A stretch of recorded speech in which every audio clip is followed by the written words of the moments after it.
بسم اللہ الرحمن الرحیم نحمدہ نصلی علی رسولہ الکریم۔ ملفوظ نمبر 159۔ ہندوستان کے ایک مشہور سیاسی و مذہبی مجلس کے ایک بڑے رہنما جو ہندوستان کے بہت بڑے ہیں اور سحر بیان خطیب بھی ہے، عیادت اور زیارت کو تشریف لائے۔ 2 دن پہلے حضرت پر نہایت سخت دورہ پڑ چکا تھا، جس کی وجہ سے اس قدر ضعف ہو گیا تھا کہ اکثر اوقات لبوں پر کان رکھ کر بات سنی جا سکتی تھی۔ جب ان صاحب کی آمد کی اطلاع دی گئی تو اس ناچیز کو فرمایا اور ارشاد فرمایا، مجھے ان سے بات کرنا ضروری ہے، لیکن صورت یہ ہوگی کہ اپنا کان میرے منہ کے قریب کر دینا اور جو کچھ میں کہوں وہ ان سے تم کہتے جانا۔ چنانچہ وہ صاحب جب اندر تشریف لائے تو بات شروع تو میرے ہی ذریعے سے فرمائی، لیکن وہ 2-3 منٹ بعد اللہ تعالیٰ نے اتنی قوت عطا فرما دی کہ قریباً آدھ گھنٹہ تک مسلسل تقریر فرماتے رہے۔ اس مجلس کے جو ارشادات قلم بند کیے جا سکتے تھے وہ ذیل میں درج کیے جاتے ہیں۔ فرمایا، مسلم کا مسلم سے ملنا بس اسلام کے فروغ کے لیے ہے، ورنہ مسلموں اور غیر مسلموں کی ملاقات میں کیا فرق ہے؟ آپ یہاں کچھ دن رہ کر ہمارے کام کا مطالعہ کریں، اس کے بغیر ہماری بات کا سمجھ میں آنا اور ہمارے مقصد کو پانا مشکل ہے۔ اصل بات یہ ہے کہ تعلقات محمدیہ صلی اللہ علیہ وسلم مردہ ہو چکی ہے، ان کو زندہ کرنا ہے اور بس اسی کی کوشش میں مرنا ہے۔ میں نے شروع میں مدرسہ پڑھایا، یعنی مدرسے میں درس دیا تو طلباء کا ہجوم ہوا اور اچھے صاحب استعداد طلباء کثرت سے آنے لگے۔ میں نے سوچا کہ ان کے ساتھ میری محبت کا نتیجہ اس کے سوا اور کیا ہوگا کہ جو لوگ عالم بننے ہی کے لیے مدرسوں میں آتے ہیں، مجھ سے پڑھنے کے بعد وہ عالم مولوی ہی بن جائیں گے اور پھر ان کے مشاغل میں وہی ہوگا جو آج کل عام طور سے اختیار کیے جاتے ہیں۔ کوئی طب پڑھ کر دواخانہ کھولے گا، کوئی یونیورسٹی کا امتحان دے کر اسکول کالج میں نوکری کرے گا، کوئی مدرسے میں بیٹھ کر پڑھاتا ہی رہے گا، اس سے زیادہ اور کچھ نہ ہوگا۔ یہ سوچ کر مدرسہ پڑھانے سے میرا دل ہٹ گیا۔ اس کے بعد ایک وقت آیا کہ جب میرے حضرت نے مجھ کو اجازت دے دی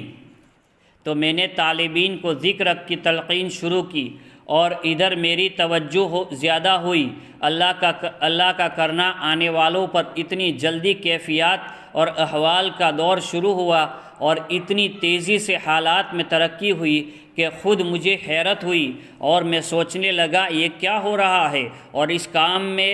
لگے رہنے والے کا نتیجہ کیا نکلے گا؟ زیادہ سے زیادہ یہی کہ کچھ اصحاب و احوال ذاکر و شاغل لوگ پیدا ہو جائیں گے، پھر لوگوں میں ان کی شہرت ہو جائے تو کوئی مقدمہ جیتنے کی دعا کے لیے آئے، کوئی اولاد کے لیے تعویذ کی درخواست کرے، کوئی تجارت اور کاروبار میں ترقی کی دعا کرائے، اور زیادہ سے زیادہ یہ کہ ان کے ذریعے بھی آگے کو چند طالبین میں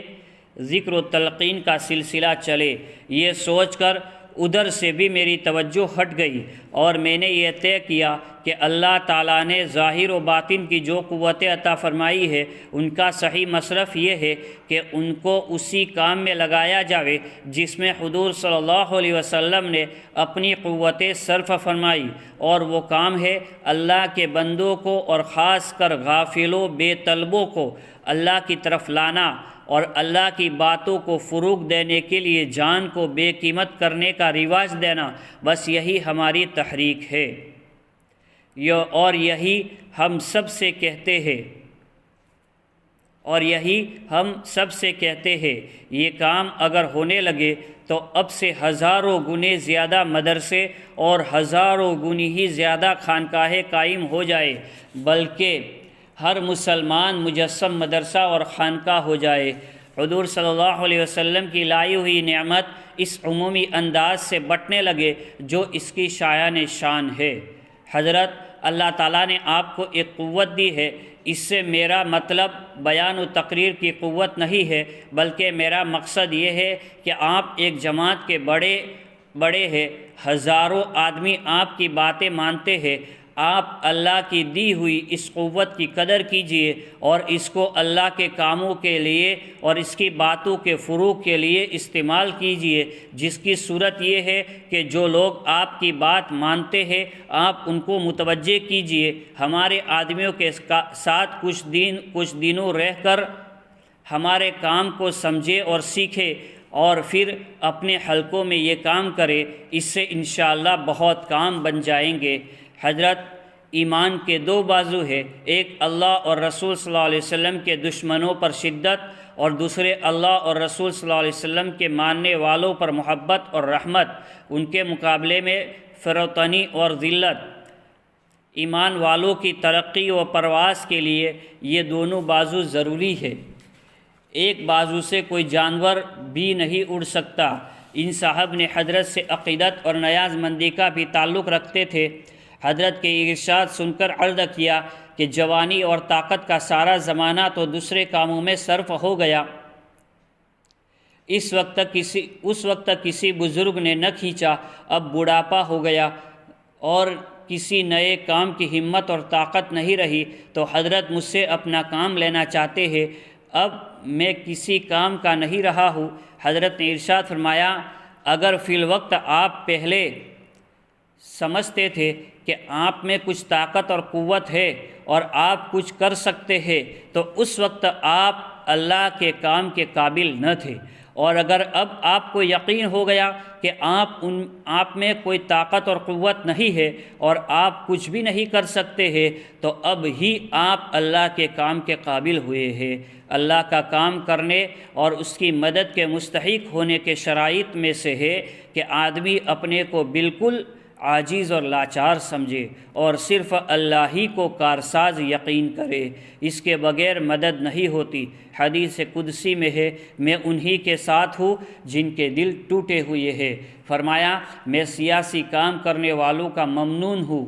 انہوں نے گورنمنٹ کو اپنی طرف متوجہ کیے رکھا، جس کی وجہ سے میں اطمینان سے اتنے دنوں اپنا کام کر سکا۔ آخر میں رخصت ہوتے وقت ان صاحب نے دعا کی درخواست کی تو اس پر فرمایا، حضرت ہر مسلمان کے لیے اس کی غیبت میں دعا کرنا در حقیقت اپنے لیے دعا کرنا ہے۔ حدیث میں ہے، کوئی مسلمان اپنے کسی مسلمان بھائی کے لیے خیر و فلاح کی کوئی دعا کرتا ہے تو اللہ کے فرشتے کہتے ہیں، اے اللہ کے بندے، یہی چیز اللہ تجھے بھی عطا کرے۔ پس ہر مسلمان کے لیے کسی بہتری کی دعا در حقیقت فرشتوں سے اپنے لیے دعا کرانے کی ایک یقینی تدبیر ہے۔ وآخر الدعوانا ان الحمد للہ رب العالمین۔